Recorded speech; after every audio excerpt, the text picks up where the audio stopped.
서울 외곽의 작은 단층집, 겨울 오후에 따스한 햇살이 창문 너머로 스며들고 있었습니다. 거실 한쪽 벽면에는 오래된 액자들이 가지런히 걸려 있었죠. 그 중에서도 유독 눈에 띄는 건 바래진 흑백 사진 하나였습니다. 군복을 입은 앳된 청년의 모습이 담긴 사진이었어요. 이만수 할아버지는 88배 나이에도 꼿꼿한 자세로 그 사진 앞에 앉아 계셨습니다. 무릎 위에는 낡은 나무 상자가 하나 놓여 있었어요. 자개로 장식된 작은 상자였는데 세월의 흔적이 역력했지만 할아버지의 손길이 닿을 때마다 은은한 광택을 내고 있었죠. 할아버지. 현관문이 열리며 29살의 손자 현우가 들어왔습니다. 어깨에는 늘 그렇듯 카메라가 메워져 있었고 한 손에는 노트북 가방을 들고 있었어요. 대학원에서 영상학을 전공하는 현우는 요즘 졸업작품으로 한국 전쟁을 주제로 한 다큐멘터리를 준비하고 있었습니다. 왔구나. 만수의 목소리는 언제나 그랬듯 차분했어요. 하지만 손자를 보는 눈빛만큼은 한없이 따뜻했습니다. 현우는 할아버지 옆에 자리를 잡고 앉았어요. 시선이 자연스럽게 할아버지 무릎 위에 자개 상자로 향했습니다. 어릴 적부터 봐왔던 그 상자였지만 할아버지는 한 번도 열어 보여주신 적이 없었어요. 할아버지, 그 상자 안에는 뭐가 들어있는 거예요? 현우의 물음에 만수는 잠시 말을 잃었습니다. 주름진 손이 상자 표면을 천천히 어루만졌어요. 마치 오래된 기억을 되짚는 것처럼 말이죠. 옛날 이야기지. 만수의 대답은 언제나 그랬듯 짧았습니다. 하지만 현우는 그 짧은 말 속에 담긴 깊은 무게를 느낄 수 있었어요. 할아버지께서 전쟁에 나가셨을 때 이야기인가요? 제가 지금 졸업작품으로 한국 전쟁 다큐멘터리를 만들고 있거든요. 할아버지 이야기도 담고 싶은데. 현우의 말에 만수의 눈빛이 흔들렸습니다. 벽에 걸린 군복 사진을 바라보더니 깊은 한숨을 내쉬었어요. 그때는 참 많은 일이 있었지. 어떤 일들이요? 현우가 조심스럽게 물었습니다. 카메라를 만지작거리던 손이 멈췄어요. 지금이야말로 할아버지의 진짜 이야기를 들을 수 있는 순간이라는 직감이 들었거든요. 만수는 자개 상자를 천천히 열었습니다. 오래된 편지 몇 장과 또 다른 흑백 사진이 들어 있었어요. 사진 속에는 어린 소녀가 웃고 있었습니다.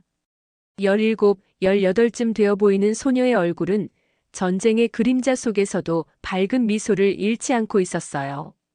이 사람은 누구세요? 현우가 조심스럽게 물었습니다. 만수의 손가락이 사진 위를 스쳤어요. 마치 그 사람을 실제로 만지는 것처럼 말이죠. 순이라고 했지. 박순이.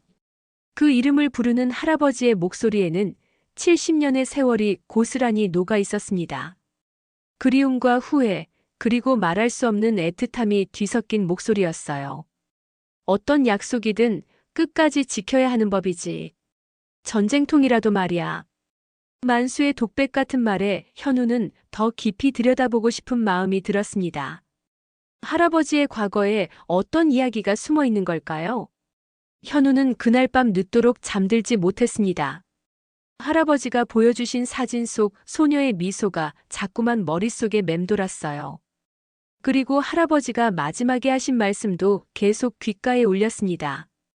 어떤 약속이든 끝까지 지켜야 하는 법이지. 다음 날 아침 현우는 일찍 일어나 국사편찬위원회 자료실로 향했습니다. 졸업작품을 위해 이미 몇 번 방문했던 곳이었지만 이번에는 특별한 목적이 있었어요. 할아버지의 학도병 시절 기록을 찾아보고 싶었거든요. 이만수, 1928년생. 현우는 마이크로필름 앞에서 중얼거리며 자료를 뒤적였습니다. 한참을 찾던 끝에 드디어 할아버지의 이름이 적힌 학도병 명단을 발견했어요. 이만수 만 18세, 강원도 춘천 출신, 1951년 1월 입대. 간단한 정보였지만 현우에게는 소중한 단서였습니다. 1951년 겨울이면 현우는 계산기를 두드렸어요. 할아버지가 18살 때군요. 그때 갑자기 할아버지의 모습이 눈앞에 떠올랐습니다. 하지만 지금의 구부정한 할아버지가 아니라 사진 속 꼿꼿하고 앳된 청년의 모습이었어요. 1951년 1월 강원도 어느 산골 마을. 찬바람이 매섭게 불어오는 겨울 산길이었습니다. 18살 만수는 무거운 배낭을 메고 눈 쌓인 길을 걷고 있었어요. 학도병으로 차출된 지 얼마 되지 않았지만 이미 그의 얼굴에는 소년의 천진함보다는 어른스러운 각오가 서려 있었습니다. 저기 연기가 나는 걸 보니 마을이 있나 보네. 함께 걷던 동료가 멀리 피어오르는 연기를 가리키며 말했어요. 하지만 그들이 마을에 도착했을 때 본 것은 평화로운 일상이 아니었습니다. 피난민들로 가득한 임시 캠프였거든요. 천막과 판잣집들이 어수선하게 늘어서 있었고 사람들은 몇 안 되는 짐을 끌어안고 불안한 표정으로 서성이고 있었어요. 어린아이들의 울음소리와 어머니들의 달래는 목소리가 뒤섞여 있었습니다. 만수는 그 광경을 보며 가슴이 먹먹해졌어요. 전쟁이라는 게 이런 것이구나 하고 처음으로 실감했습니다. 학도병들이 왔다.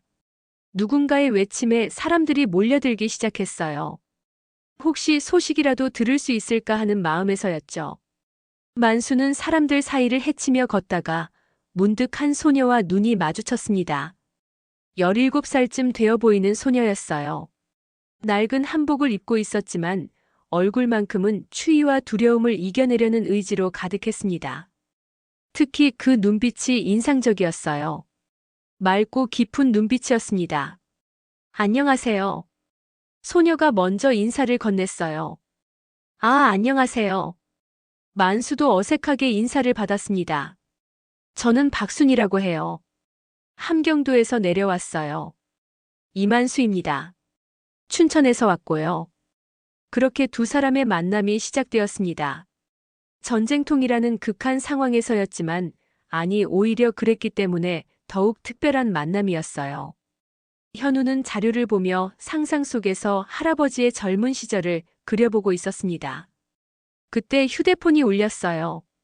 현우야, 어디 갔니? 밥 먹으러 와라. 할아버지의 목소리였습니다. 평소보다 조금 더 따뜻하게 들렸어요. 네, 금방 갑니다.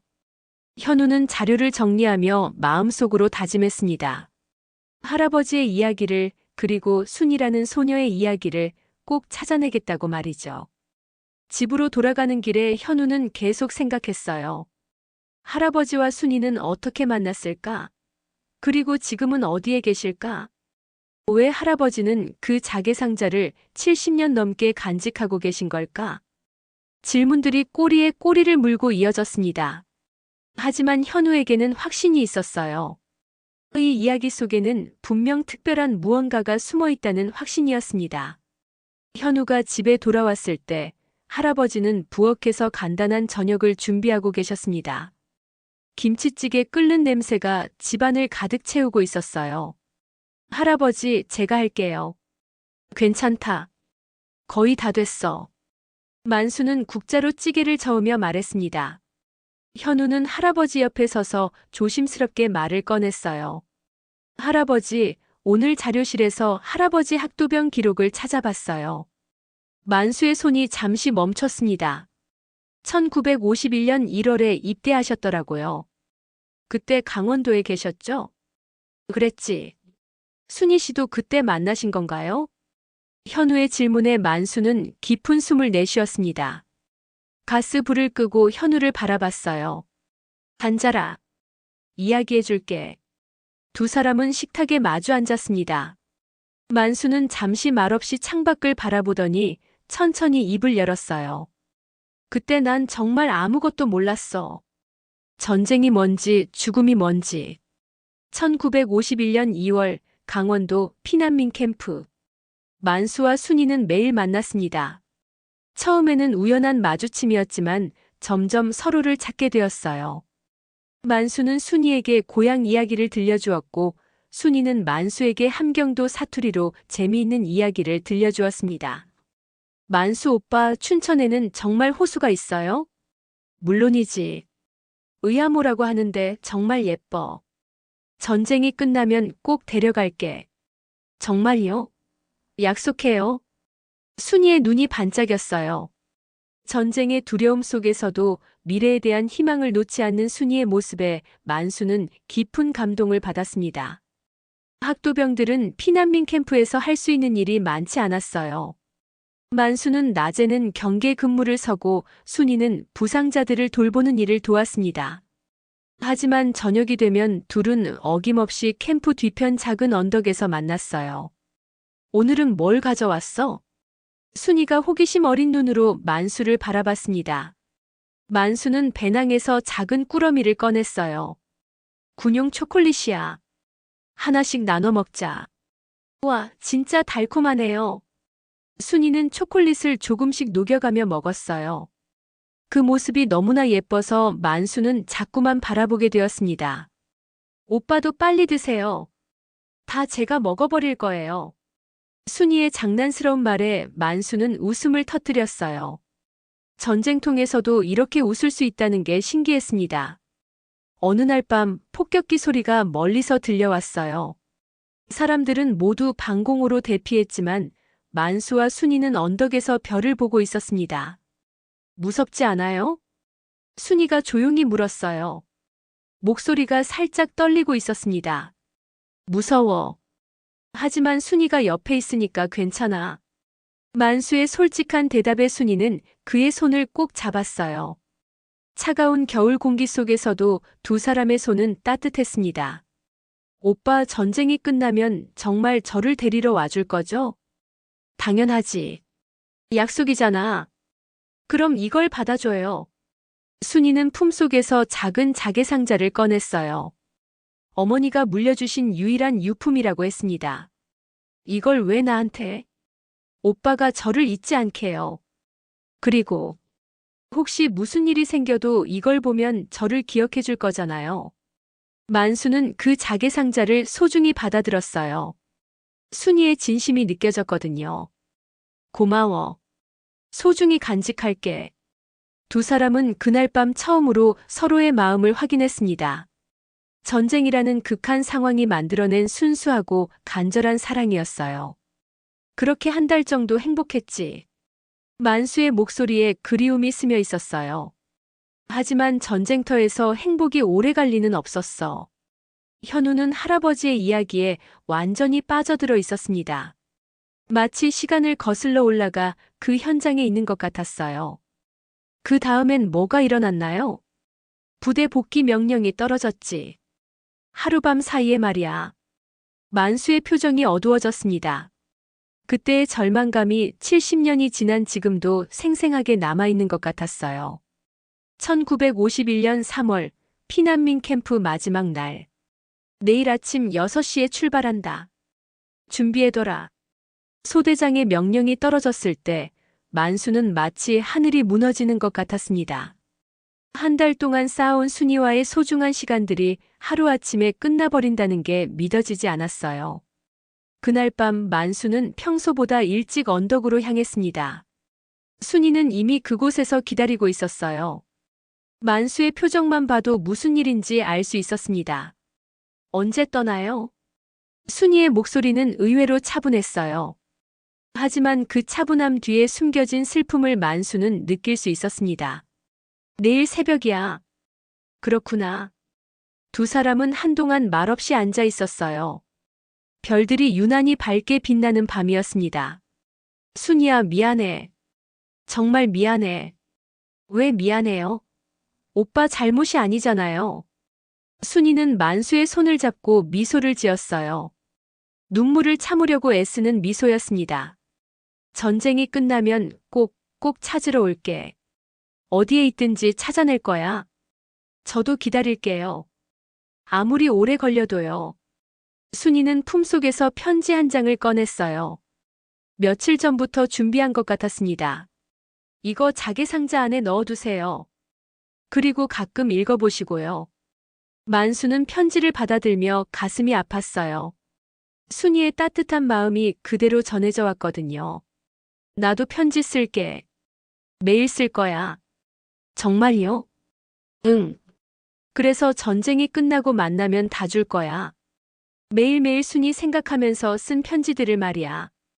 두 사람은 그날 밤을 꼬박 세웠습니다. 이야기를 나누고 서로를 바라보고 때로는 조용히 안아주기도 했어요. 시간이 멈춰버렸으면 좋겠다고 간절히 바랐지만 동쪽 하늘은 어김없이 밝아오기 시작했습니다. 시간이야. 만수의 말에 순이는 고개를 끄덕였어요. 오빠 건강하세요. 꼭 살아서 돌아와요. 순이도 몸 조심해. 나 없어도 잘 지내고. 못 지낼 것 같은데요. 순이의 농담 반 진담 반인 말에 두 사람은 쓸쓸하게 웃었어요. 마지막 포옹을 나눈 후 만수는 뒤돌아보지 않고 캠프로 향했습니다. 뒤돌아보면 발걸음을 돌릴 것 같았거든요. 하지만 언덕 위에서 순이가 손을 흔드는 모습은 등 뒤로도 느껴졌어요. 1951년 4월 최전선. 부대 복귀 후 만수의 일상은 극도로 팽팽했습니다. 매일이 생과 사의 갈림길이었어요. 하지만 아무리 힘든 상황에서도 만수는 순이를 잊지 않았습니다. 짬이 날 때마다 편지를 썼고 자개 상자를 꺼내 순이의 편지를 읽었어요. 만수 오빠에게. 오빠가 떠나고 나니 캠프가 너무 조용해요. 오빠 목소리가 들리는 것 같아서 자꾸 뒤돌아보게 되네요. 오빠는 잘 지내고 계시죠? 저는 오빠가 말씀하신 춘천 호수를 자꾸 상상해 봅니다. 정말 예쁠 것 같아요. 오빠와 함께 그곳에서 봄꽃을 보고 싶어요. 부디 건강하시고 꼭 약속 지켜주세요. 순이가. 편지를 읽을 때마다 만수는 전쟁을 이겨낼 힘을 얻었어요. 순이와의 약속이 그를 지탱해주는 가장 큰 버팀목이었습니다. 전투가 치열해질수록 만수는 더욱 간절해졌어요. 살아서 돌아가야 한다는 의지가 강해졌거든요. 이만수. 편지 왔다. 어느 날 동료가 편지를 건네주었어요. 하지만 그 편지는 순이에게서 온 게 아니었습니다. 피난민 캠프에서 만났던 다른 사람이 보낸 것이었어요. 편지 내용을 읽는 만수의 얼굴이 점점 굳어갔습니다. 만수 형, 안녕하세요. 기억하시죠? 캠프에서 함께 지냈던 김철수입니다. 안 좋은 소식을 전해드려야 할 것 같아서 편지를 씁니다. 순이가 행방불명됐어요. 며칠 전 폭격이 있었는데 그 후로 보이지 않는다고 합니다. 혹시 연락이 오면 바로 알려드릴게요. 편지를 읽고 난 만수는 한동안 말을 할 수 없었어요. 손이 덜덜 떨렸고 가슴이 무너져 내리는 것 같았습니다. 순이야. 만수는 자개 상자를 꺼내 순이의 사진을 바라봤어요. 사진 속 순이는 여전히 밝게 웃고 있었지만 이제 그 미소를 다시 볼 수 있을지 확신할 수 없었습니다. 그때 내가 얼마나 절망했는지 모를 거야. 할아버지의 목소리가 떨렸어요. 하지만 포기할 수는 없었어. 혹시라도 살아있을지 모르니까. 현우는 할아버지의 아픔이 그대로 전해져와 가슴이 아팠습니다. 그래서 전쟁이 끝나고 찾으러 가신 거군요. 그럼. 미친 듯이 찾아다녔지. 만수의 눈에 당시의 간절함이 다시 떠올랐어요. 1953년 7월 휴전협정 체결 후. 전쟁이 끝났습니다. 하지만 만수에게 평화는 오지 않았어요. 오히려 더 큰 전쟁이 시작된 것 같았습니다. 순이를 찾는 전쟁이었거든요. 제대 후 첫 번째로 향한 곳은 예전 피난민 캠프가 있던 자리였어요. 하지만 그곳에는 아무것도 남아있지 않았습니다. 텅 빈 땅만이 쓸쓸하게 펼쳐져 있을 뿐이었어요. 아저씨, 혹시 여기 피난민 캠프가 있었던 거 맞나요? 지나가던 마을 사람에게 물어봤지만 돌아온 대답은 시원하지 않았어요. 그런 게 있긴 했는데 다들 어디로 갔는지 몰라요. 어떤 사람들은 북으로 돌아갔다고 하고 어떤 사람들은 남쪽으로 갔다고 하고. 만수는 실망했지만 포기하지 않았습니다. 강원도 일대를 샅샅이 뒤졌어요. 춘천, 원주, 강릉. 순이의 흔적을 찾을 수 있는 곳이라면 어디든 가봤습니다. 한 달, 두 달, 석 달. 시간이 흘러도 순이의 소식은 들리지 않았어요. 때로는 희망적인 이야기를 듣기도 했습니다. 아, 그런 처자가 있긴 했는데. 함경도 말씨 쓰는 예쁜 처자 말이야? 그 처자 말이라면 부산으로 갔다고 들었어. 그런 말을 들으면 만수는 즉시 부산으로 달려갔어요. 하지만 막상 가보면 다른 사람이거나 아예 그런 사람이 없다는 말을 듣곤 했습니다. 1953년 12월 춘천. 겨울이 깊어갈 무렵 만수는 지쳐서 고향 춘천으로 돌아왔습니다. 의아모가 내려다 보이는 언덕에 앉아 자개상자를 꺼냈어요. 순이가 남긴 편지를 다시 한번 읽어봤습니다. 그런데 이상한 일이 일어났어요. 편지를 자세히 들여다보니 맨 뒷장에 연필로 흐릿하게 쓰인 글씨가 보였거든요. 지금까지 몰랐던 글씨였습니다. 만약 오빠를 다시 만나지 못한다면 우리 아이만큼은 꼭 찾아주세요. 만수는 그 글씨를 보고 심장이 멎는 줄 알았어요. 우리 아이? 순이가 아이를 가졌다는 뜻인가요? 손이 부들부들 떨렸습니다. 편지를 다시 한 번, 두 번, 세 번 읽어봤어요. 분명히 그렇게 적혀 있었습니다. 순이야, 너 혹시... 만수는 그제야 깨달았어요. 순이가 마지막 밤에 유달리 슬퍼했던 이유를, 자개상자를 건네주며 했던 말의 진정한 의미를 말이죠. 혹시 무슨 일이 생겨도 이걸 보면 저를 기억해 줄 거잖아요. 순이는 이미 알고 있었던 거예요. 자신이 만수의 아이를 가졌다는 걸 말입니다. 현재로 돌아와서 만수는 현우를 바라봤어요. 현우의 눈에는 눈물이 고여 있었습니다. 할아버지, 그럼 순이 할머니는 아이를 가진 채로 사라진 거야. 내가 아무것도 모른 채로 말이지. 만수의 목소리에는 70년간 쌓인 후회와 죄책감이 묻어났어요. 그래서 더 미쳤듯이 찾아다녔어. 순이뿐만 아니라 내 아이까지 어딘가에 있을 텐데. 현우는 할아버지의 손을 꼭 잡았습니다. 그 손이 얼마나 많은 아픔을 견뎌왔는지 느껴졌어요. 하지만 찾지 못하셨군요. 어떤 사람들은 순이가 북으로 끌려갔다고 했어. 또 어떤 사람들은 남쪽 어디선가 살고 있다고 했지. 하지만 확실한 건 하나도 없었어. 만수는 창밖을 바라보며 계속 말했어요. 20대, 30대, 40대. 나이가 들어가면서 점점 희망을 잃어갔지. 그래도 완전히 포기할 수는 없었어. 혹시나 하는 마음에 가끔씩은 찾아다녔거든. 그러시다가 할머니를 만나신 거고요. 현우가 조심스럽게 물었습니다. 만수는 고개를 끄덕였어요.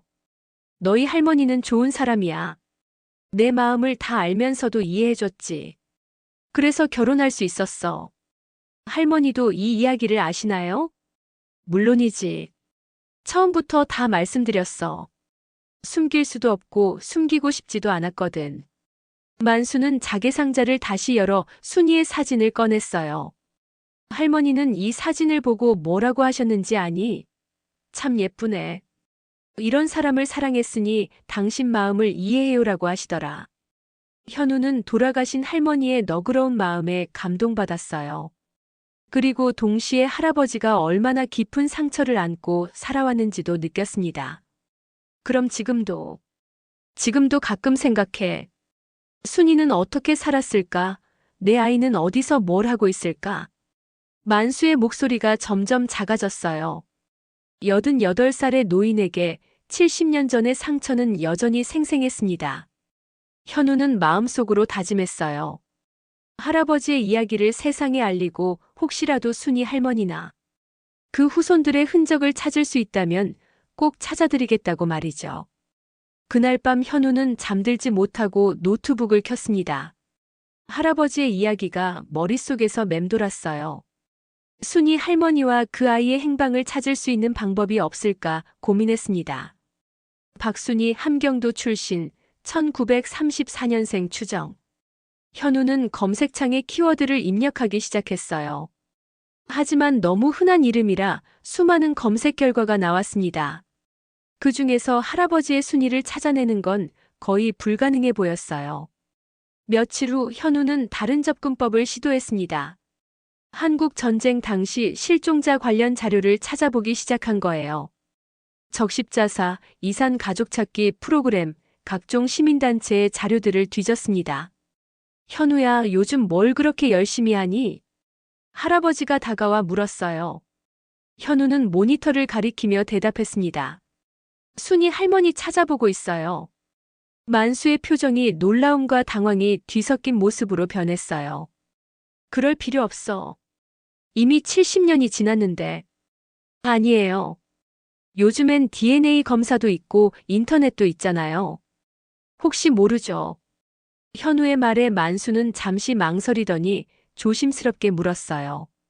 정말로 찾을 수 있을까? 그 목소리에는 간절함과 두려움이 동시에 담겨 있었습니다. 너무 오랫동안 품어온 희망이라 이제는 실망하는 것조차 두려운 것 같았어요. 며칠 후 현우는 할아버지와 함께 이산 가족찾기 센터를 찾았습니다. 상담사는 친절하게 설명해줬어요. 어르신 말씀을 들어보니 당시 상황이 매우 복잡했던 것 같네요. 함경도에서 내려온 피난민이면서 전쟁 중 실종. 이런 경우가 사실 가장 찾기 어려운 케이스입니다. 그래도 방법이 있을까요? 현우가 물었습니다. 일단 신청서를 작성하시고 DNA 샘플을 등록해 두시면 됩니다. 만약 상대방도 등록했다면 매칭될 수 있어요. 하지만 상담사는 말을 흐렸어요. 현실적으로 가능성이 낮다는 뜻이었습니다. 그래도 만수는 신청서를 작성했어요. 떨리는 손으로 한 글자 한 글자 정성스럽게 적었습니다. 박순희를 찾습니다. 1934년생 추정, 함경도 출신, 1951년 강원도 피난민 캠프에서 만남. 1951년 3월 마지막 만남 후 행방불명. 혹시 후손이라도 이 글을 보신다면 연락주세요. 한 달 후, 이산 가족찾기 센터에서 연락이 왔어요. 하지만 좋은 소식은 아니었습니다. 죄송합니다. 박순이라는 이름으로 등록된 분이 몇 분 계시긴 한데 어르신이 찾으시는 분은 아닌 것 같습니다. 현우는 실망했지만 포기하지 않았어요. 다른 방법을 찾기 시작했습니다. 전쟁기념관 자료실. 혹시 당시 피난민 명단 같은 게 남아있을까요? 부분적으로는 있습니다. 하지만 대부분 불완전하고 개인정보 때문에 열람도 제한적이에요. 담당자의 설명을 들으며 현우는 한숨을 쉬었어요. 생각보다 훨씬 어려운 일이었습니다. 하지만 그때 담당자가 한 가지 제안을 했어요. 대신 이런 방법은 어떨까요? 방송국의 이산 가족찾기 프로그램에 신청해 보시는 거예요. 가끔 놀라운 성과를 거두는 경우가 있거든요. KBS 이산 가족찾기 프로그램. 프로그램 담당 PD는 만수의 이야기에 깊은 관심을 보였어요. 정말 드라마 같은 이야기네요. 이런 이야기야말로 우리가 다뤄야 할 내용입니다. 그럼 방송으로 내보내 주실 수 있나요? 현우가 기대에 찬 목소리로 물었습니다. 물론입니다. 다만 한 가지 문제가 있어요. PD의 표정이 어두워졌어요. 박순희 씨가 만약 북한으로 갔다면 연락이 닿기가 거의 불가능합니다. 그리고 만약 남한에 있다고 해도 이미 70년이 지났으니. 그 말을 들은 만수의 얼굴에 실망이 스쳤어요. 하지만 금세 의연한 표정을 지었습니다. 괜찮습니다. 그래도 시도는 해봐야죠. 방송 녹화 당일. 스튜디오에서 만수는 자개상자를 들고 앉아 있었어요. 카메라 앞에서 70년 만에 순이의 이름을 부르는 것이 어색하면서도 간절했습니다. 순이야, 어디에 있든 이 방송을 보고 있기를 바라. 그리고 우리 아이도 내가 너희를 평생 찾고 있었다는 걸 알아줬으면 좋겠어. 만수의 목소리가 떨렸어요. 현우는 카메라 뒤에서 할아버지를 바라보며 눈시울을 붉혔습니다. 방송이 끝난 후 현우는 할아버지에게 물었어요. 힘드시지 않으세요? 아니야. 오히려 시원해. 이제야 세상에 말할 수 있게 됐으니까. 하지만 방송 후 며칠이 지나도 연락은 오지 않았어요. 일주일, 2주일. 시간만 흘러갔습니다. 현우는 점점 조급해졌어요. 할아버지의 나이를 생각하면 시간이 많지 않았거든요. 다른 방법을 찾아봐야겠어요. 그때 현우에게 한 가지 아이디어가 떠올랐습니다.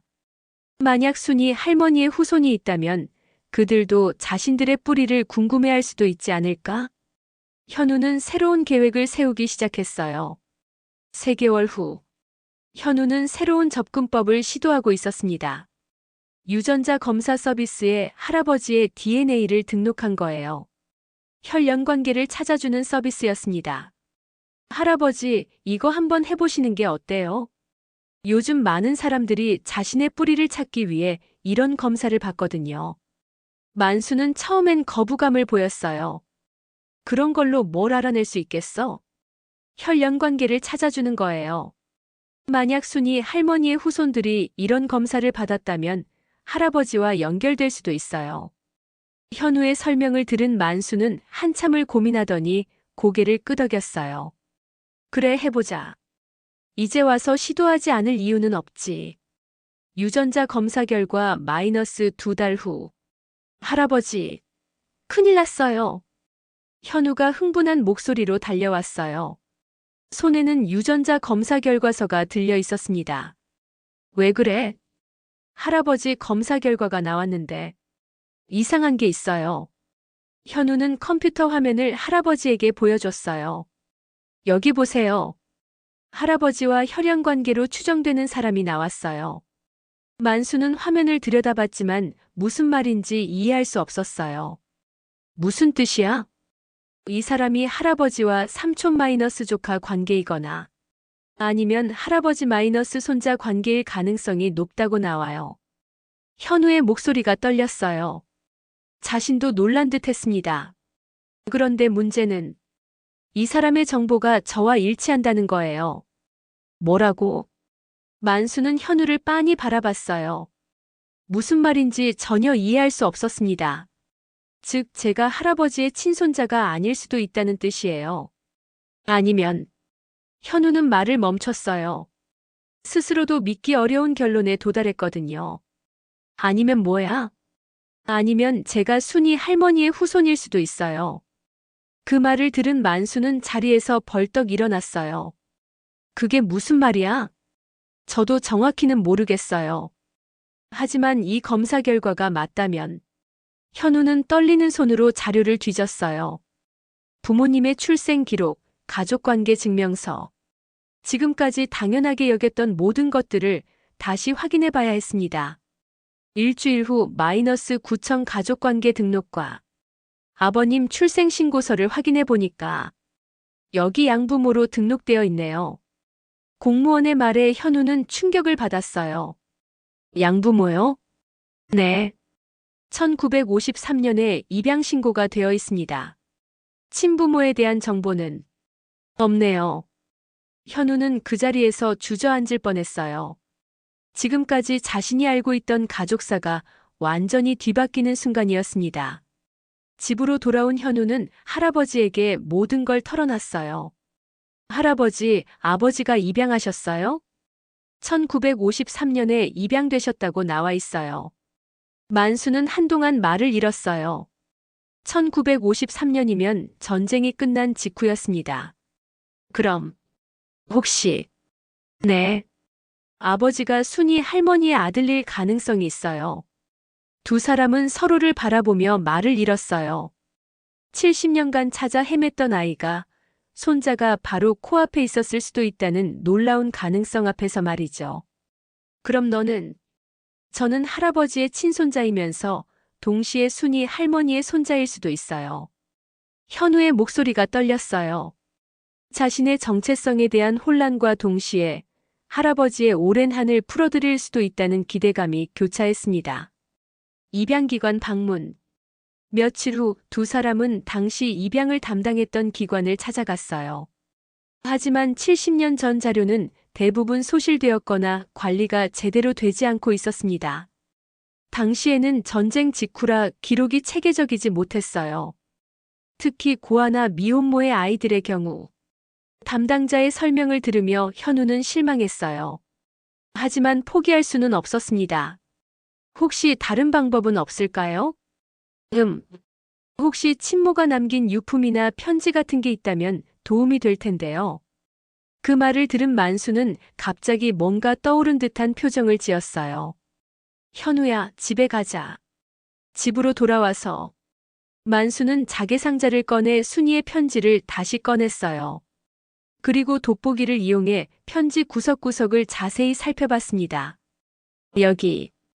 여기 봐라. 편지 한쪽 구석에 연필로 희미하게 적힌 글씨가 있었어요. 아이 이름은 만복이로 지었어요. 만수 오빠의 복을 닮았으면 해서요. 현우는 그 글씨를 보고 소름이 돋았어요. 만복. 아버지 이름이 이만복이셨잖아요. 그래. 맞아. 만수의 목소리가 떨렸어요. 모든 퍼즐 조각이 맞춰지는 순간이었습니다. 현우는 급히 아버지의 출생신고서를 다시 확인해 봤어요. 여기 봐요. 원래 이름이 만복으로 되어 있어요. 나중에 만복으로 개명한 거였네요. 두 사람은 서로를 바라보며 눈물을 흘렸어요. 70년 만에 찾은 진실이었습니다. 그날 밤, 현우와 만수는 거실에서 마주 앉아 있었습니다. 자개 상자가 그들 사이에 놓여 있었고 순이의 편지와 사진이 펼쳐져 있었어요. 70년 만에 밝혀진 진실 앞에서 두 사람은 한동안 말을 잃었습니다. 할아버지. 현우가 조심스럽게 입을 열었어요. 저는 정말로 할아버지의 손자가 맞는 거죠? 만수는 현우의 손을 꼭 잡았습니다. 주름진 손이지만 따뜻했어요. 그럼. 핏줄로는 손자고 마음으로는 더욱 소중한 손자야. 그럼 순이 할머니는 내 친할머니지. 내가 평생 찾던 그 사람이 내 할머니였던 거야. 현우는 순이의 사진을 다시 바라봤어요. 이제 그 사진이 다르게 보였습니다. 할아버지의 첫사랑이 아니라 자신의 친할머니로 말이죠. 할머니 참 예쁘시네요. 그럼 내가 그 예쁜 할머니를 닮았어. 만수는 웃으며 말했지만 눈가에는 눈물이 맺혀 있었어요. 할아버지, 그럼 아버지는? 순이가 혼자서 키우다가 어쩔 수 없이 입양 보낸 거겠지. 전쟁 직후라 혼자서 아이를 키우기가 얼마나 힘들었겠어. 만수의 목소리에는 순이에 대한 미안함과 고마움이 동시에 담겨 있었어요. 다음 날, 현우는 아버지가 잠들어 계신 묘소를 찾았습니다. 할아버지와 함께였어요. 평소보다 더 정성스럽게 묘소를 정리하고 꽃을 바쳤습니다. 아버지, 이제야 진실을 알았어요. 현우는 무덤 앞에서 중얼거렸어요. 아버지는 순이 할머니의 아들이었고 할아버지의 친아들이셨어요. 그리고 저는 할아버지가 평생 찾던 그 손자였고요. 만수는 무덤 앞에 무릎을 꿇고 앉았어요. 만보가, 아빠가 미안하다. 내가 어디 있는지도 모른 채 살았구나. 순이도 얼마나 힘들었을까. 할아버지의 오열하는 모습을 보며 현우도 눈물을 참을 수 없었어요.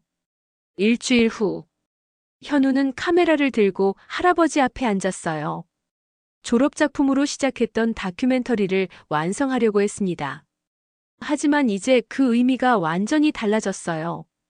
할아버지, 마지막으로 순이 할머니께 하고 싶은 말씀이 있으시면 해주세요. 만수는 자개 상자를 무릎에 올리고 카메라를 바라봤어요. 순이야, 너를 평생 찾았어. 우리 아들 만복이도 찾았고, 그리고 우리 손자 현우도 만났어. 만수의 목소리가 떨렸지만 그 안에는 평온함이 있었어요. 너를 다시 만나지는 못했지만 우리 아이들을 통해서 너를 만난 것 같아. 고마워, 순이야.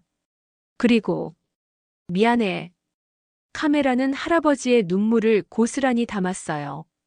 70년간 품어온 그리움과 후회, 그리고 마침내 찾은 평안을 모두 담은 눈물이었습니다.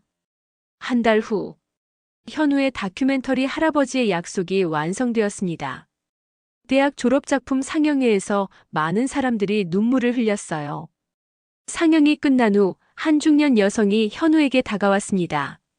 혹시 박순이라는 분을 찾고 계시나요? 현우는 깜짝 놀랐어요. 네, 그런데 제 어머니가 박순이셨어요. 함경도 출신이고 전쟁 중에 남쪽으로 피난 오셨고요. 현우는 심장이 뛰는 걸 느꼈어요. 그럼 혹시 어머니는 10년 전에 돌아가셨는데 평생 누군가를 기다리셨어요. 만수라는 이름을 자주 부르셨거든요. 그 여성은 작은 봉투를 꺼냈어요. 어머니가 돌아가시기 전에 남기신 편지예요. 언젠가 그 사람을 만나게 되면 전해달라고 하셨거든요. 현우는 떨리는 손으로 편지를 받았어요. 그날 저녁, 현우는 할아버지와 함께 순이가 남긴 마지막 편지를 읽었습니다. 만수 오빠에게. 오빠를 다시 만나지 못한 채 이 세상을 떠나게 되었네요. 우리 아들 만복이는 좋은 가정에 입양되어 잘 자랐어요. 오빠를 찾지 못해서 미안해요. 하지만 후회하지 않아요. 오빠와 함께한 그 짧은 시간이 제 인생에서 가장 행복한 시간이었거든요. 오빠도 행복하게 사셨기를 바라요. 그리고 언젠가 저승에서 만나요. 마이너스 순이가. 편지를 다 읽고 난 만수는 한참을 말없이 앉아 있었어요. 그러더니 조용히 말했습니다. 이제야 마음이 편해지는구나. 봄날, 현우는 할아버지와 함께 춘천 의암호를 찾았습니다. 할아버지가 순이에게 약속했던 그곳이었어요. 벚꽃이 만개한 아름다운 봄날이었습니다. 할아버지, 순이 할머니께서 이 풍경을 보셨다면 좋아하셨을 것 같아요. 그럼, 순이가 그렇게 보고 싶어 했던 춘천 호수야. 만수는 자개 상자에서 순이의 사진을 꺼내 호수를 향해 들어 보였어요. 순이야, 드디어 약속을 지켰어. 늦었지만 말이야. 호수 위로 따뜻한 봄바람이 불어왔어요. 마치 순이가 대답하는 것 같았습니다. 현우는 카메라로 그 모습을 담았어요. 할아버지와 순이 할머니, 그리고 자신을 연결해준 사랑의 기록이었습니다. 70년 만에 지켜진 약속이었습니다. 비록 다른 방식이었지만 만수는 마침내 순이를 찾았고 순이도 만수를 찾았어요. 그리고 그들의 사랑은 현우를 통해 다음 세대로 이어지게 되었습니다. 자개상자 안의 편지와 사진은 이제 더 이상 아픔의 상징이 아니었어요. 사랑과 희망의 증거이자 가족을 이어주는 소중한 달이었습니다. 그날 의암호에서 할아버지와 손자는 오랫동안 호수를 바라보며 앉아 있었어요. 과거와 현재, 그리고 미래가 만나는 순간이었습니다.